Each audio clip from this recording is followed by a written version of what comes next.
Oi, gente! Vocês estão curtindo o nosso canal? Espero que estejam gostando. Agora vocês vão ver uma receita e uma brincadeira junina. Só presta atenção.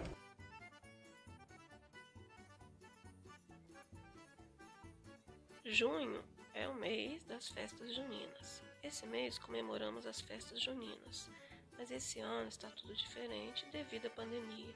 Então vocês irão aprender e se divertir através do canal Educaon.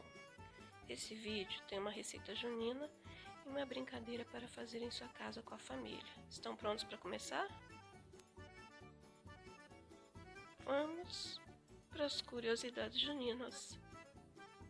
O mês de junho é a época da colheita do milho, por isso temos muitos pratos típicos juninos, que são à base de milho, como a pamonha, o curau, a canjica, a pipoca e o bolo de milho. Também existem outros típicos pratos juninos, como pé de moleque, canjica, cuscuz e muito mais. Essas são algumas brincadeiras juninas: correr elegante, pescaria, pau de sebo, jogo de argolas, etc. Agora vamos à receita, que é o pé de moleque. Vocês vão gastar uma caixa de leite condensado, 500 gramas de amendoim cru, 4 xícaras de açúcar e uma colher de margarina.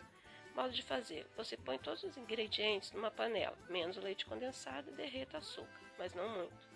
Desligue o fogo e coloque o leite condensado. Mexa com a colher de pau por 5 minutos. Unte o tabuleiro com margarina. Deixe esfriar, vão dar 30 pés de moleque. Não esqueça de pedir ajuda a um adulto. Agora vamos para uma brincadeira que é o correr elegante. Vocês só vão precisar de cartolina, tesoura e canetinha. Depois de pegar isso, vocês vão cortar a cartolina no formato de um coração. Vai reunir toda a sua família e escrever com canetinha um recadinho no coração. Também pode ilustrar. Para a brincadeira ficar mais legal, é só esconder os bilhetes pela casa e todos irão se divertir no caça-bilhetes. Gostaram? Dê um like e siga nosso canal. Em breve estaremos com mais novidades.